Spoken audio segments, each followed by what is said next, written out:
ये राजनीतिक झगड़े क्यों और इनका क्या समाधान हो सकता है?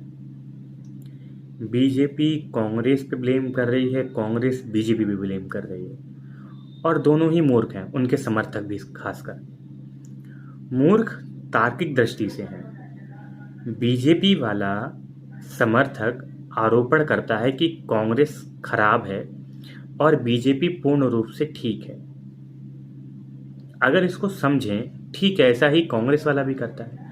कांग्रेस का कोई भी समर्थक हो तो वो बीजेपी को कहता है कि बीजेपी बिल्कुल खराब है, कोई कार्य नहीं कर रही है, सरकार बिल्कुल खराब है। तो समाधान क्या है? किसको मानेंगे कि कौन सही से काम कर रहा है, किसको मानेंगे अपने काम को ठीक से नहीं कर रहा है?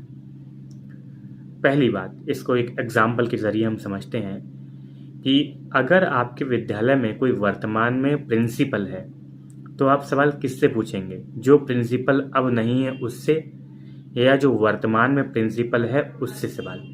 तो पहला दृष्टिकोण ये आता है कि सवाल उससे पूछा जाएगा जो वर्तमान में, ना कि उससे जो अब नहीं है। ठीक ऐसे ही जो वर्तमान का प्रधानमंत्री है उसी से तो प्रश्न पूछे जाएंगे, या हम पूर्व के प्रधानमंत्री से पूछेंगे कि आपने ऐसा क्यों नहीं किया या आपने अब तक क्या किया? ये तो मूर्खतापूर्ण बात है। आपका घर किसी ने बनाया और फिर वो व्यक्ति चला गया, आप किसी अन्य व्यक्ति को उसके स्थान पर लेके आते हैं, तो आप किससे कहेंगे कि भैया इसको ठीक कर दो? जो वर्तमान में मजदूर मिस्त्री काम कर रहा है उसी से तो कहेंगे। और ये एक सवाल खड़ा होता है कि पूर्ण रूप से गलत है या पूर्ण रूप से सही है बीजेपी का या कांग्रेस का होना। नहीं, ये भी मूर्खतापूर्ण है। बीजेपी पूर्ण रूप से सही भी नहीं है, पूर्ण रूप से गलत भी नहीं है। ठीक ऐसे ही कांग्रेस भी, अगर हम सवाल को ले ही लेते हैं, पहली बात तो ये बात ही बेवकूफ़ी की कि अगर हम कांग्रेस की बात करें,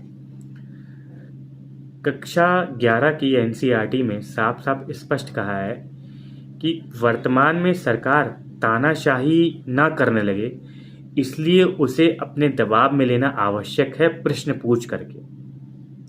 हमने कांग्रेस को हटाया और बीजेपी का चयन किया ताकि बदलाव हो सके जीवन में, जीवन के व्यावसायिक रूप से, राजनीतिक रूप से, सामाजिक रूप से सुधार हो सके।